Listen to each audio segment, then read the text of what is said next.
Have you heard of this game? A very unique and underrated gem called Dragon's Dogma. I bet you didn't. But even if you did you know that around 60% of games content was cut? So if not for Capcom, Dragon's Dogma could have realized its full potential and we'd have the best RPG of all time. I've heard that countless times, and probably so do you. Well, what if I tell you that this is all a lie? The Dragon's Dogma game you're all imagining in your wet dreams was never possible. Why? Because no time or money could change the outcome if the design philosophy is the same. Simple as that. Yeah, I know. It's not gonna be a 3 hours long video, I'm sorry. But before I get into the nitty-gritty of it, I have to admit, I as well am guilty of breathing the same copium as you guys. These were my wet dreams as well. I love Dragon's Dogma. Of course I wanted to believe this myth about how good the game could have been if only X, Y or Z happened. And I think we are ready to talk about it. And again, this is not a video about whether the design philosophy is good or bad. This is a video about the common misconception that has circulated in the community for years. The Dragon's Dogma wasted potential was never there from the beginning. Important note, it's mostly about Dragon's Dogma 1. And in order to clarify what I mean, I want to give my definition of a wasted potential. Potential is an expectation of improvement or excellence that is based on some solid ground that validates this expectation. This is validation, and this is an expectation.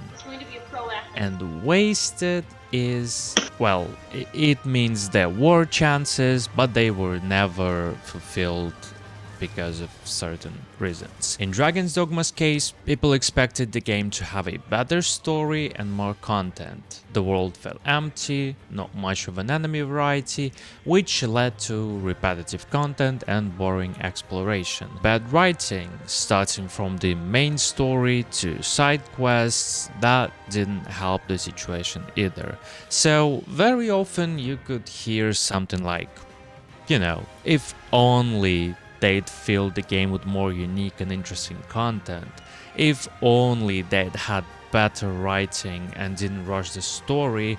If only they had more time, that would have accomplished both of these if onlys. So if I were to define the Dragon's Dogma's wasted potential, I would put it like this. The lack of compelling story and content variety that could have been solved with enough time, budget and experience. But was this time, budget and experience thing even realistic to expect? Where did we even get this validation from? Sure, you have all these amazing things and you just don't understand. How could this be?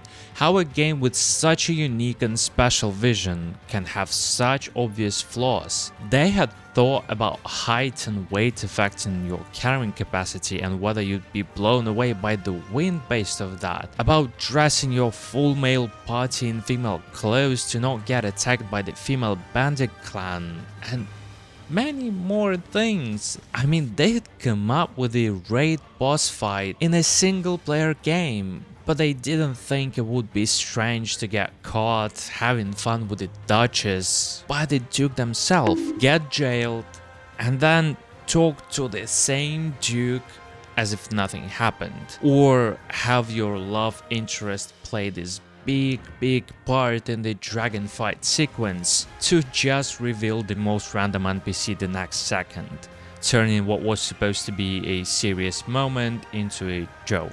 While some things immerse immediately, others completely break that immersion. And something doesn't add up. There must have been something else that prevented this perfect RPG from happening. A secret government, Monster Hunter fans, or a greedy corporation. And then everything clicks. The conflict of an artist and a corporation. One wants to make art, the other wants to make money of a product. And then the news spread faster than the ox cart to Grand Soren. I don't think that's right. Anyway, and you hear 60% of content was actually cut.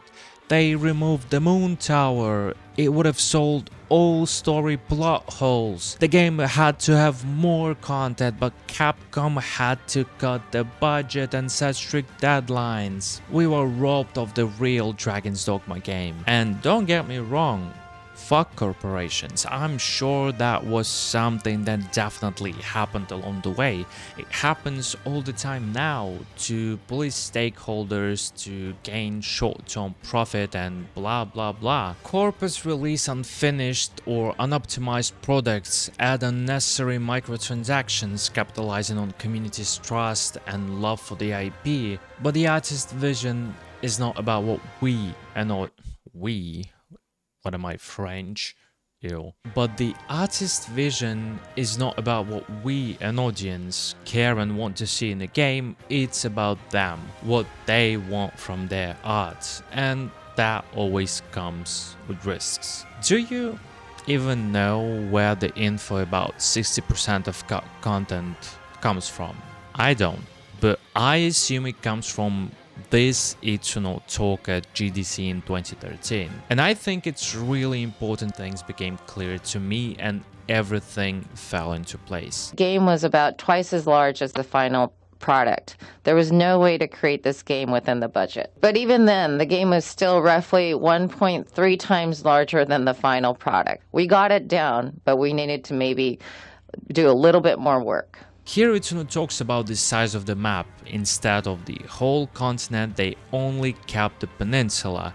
And sure, it does imply there could have been more variety in content, since, you know, you wouldn't copy and paste all enemies in other regions, right? And it's logical to assume that. I get it. But a bigger map doesn't necessarily mean more content. Bigger map just means bigger map. That's it. Yes, the concept art does have enemy variety designs that are not in the game, but it's called concept art for a reason. Concepting is just a brainstorming phase. I mean, not just, it's a very important phase, but you get what I mean. It's just a brainstorming phase to visualize the world, not confirmed content. The content could have been cut because it didn't fit the general narrative, and not only because the team didn't have time for it. They understood that with the budget and experience, and that is an important one, they wouldn't be able to finish such an ambitious project, and that's why it was important to lower the scope, and I think that was the right call. And please know that our team, including my own self, we had never developed an RPG or an open world game, so everything was a first for us, which meant a lot of trial and error. Not to mention that the final game still lacks content even on this small peninsula. The game was meant to be announced in 2010, but even after lowering the scale of the game, the dev team was still behind the schedule. As you saw, the dragon was still showing in silhouette form. The texture wasn't done at that time, so as a last-ditch measure, we had no choice but to show a silhouette against the lighting.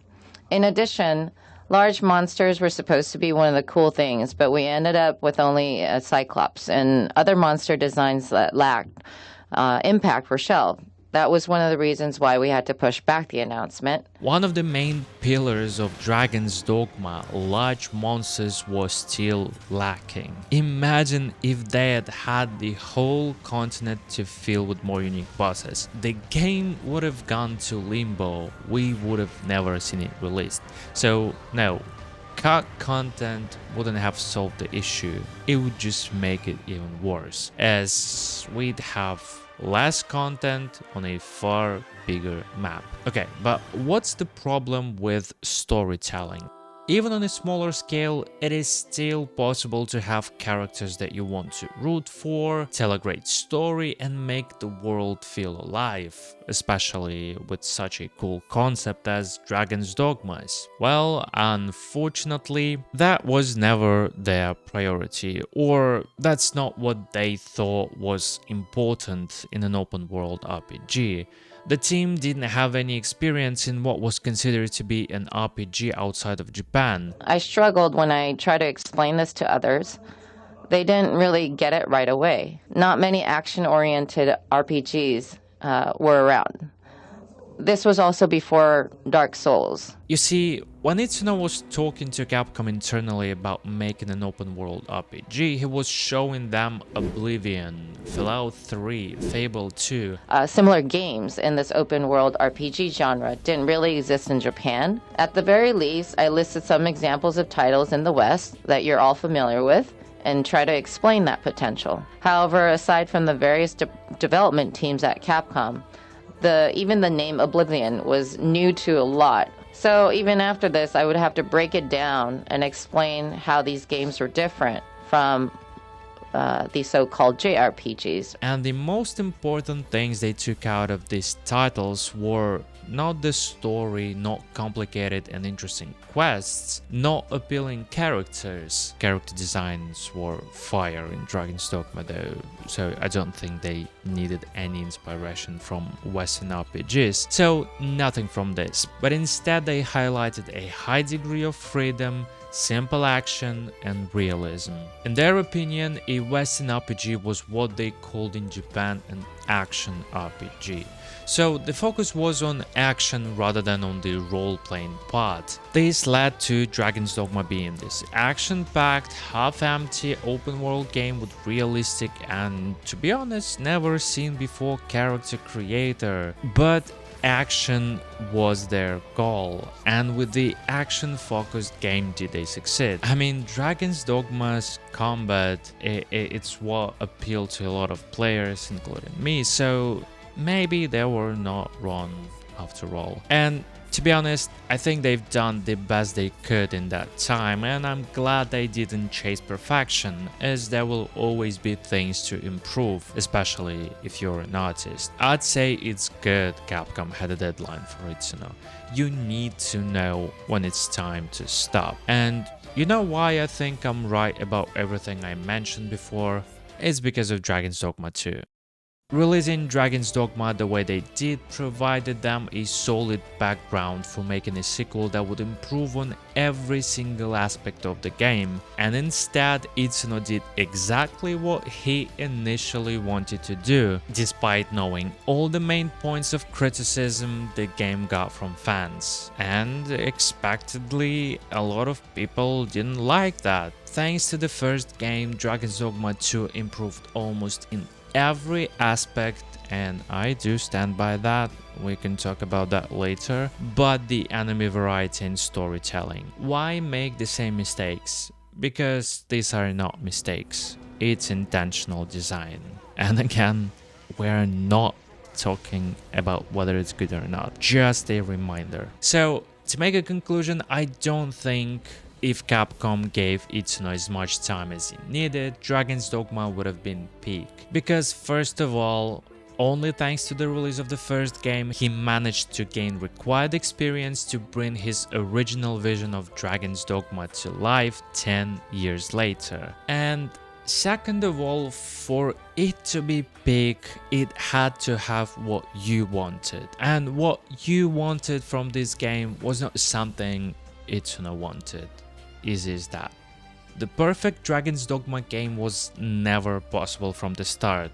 All the arguments in support of this potential is just misinformation, and thus there is no potential to be wasted. And maybe saying that there were no potential because the team never intended X, Y, or Z is a bit of a stretch. Classic YouTube exaggeration for clickbait type of thing. Yeah, but I really believe that. This GDC talk was eye-opening for me in a way that I realized that my expectations are my expectations only, and nobody owes me meeting those expectations. And that's why I don't want to put any wasted potential labels, even though personally it may feel like it. I'll leave the link to this GDC talk in the description for those who want to watch it, and I'm really curious to hear your thoughts on what you just heard. Am I crazy? Which side I'm on right now? Am I a Dragon's Dogma hater or am I a Dragon's Dogma glazer? Let me know, cause I'm not really sure. Agree or disagree? Feel free to join the discussion in the comments. And these topics usually spark a lot of negativity, but I ask you to stay respectful. It's okay to like something others don't like. It is also okay to enjoy imperfect things, as there is nothing perfect in this world, apart from you, of course, my favorite viewer that watched this video till the end. A little smooch for you here. But it's also okay to be disappointed in something that didn't meet your expectations. Just be kind to each other and see ya.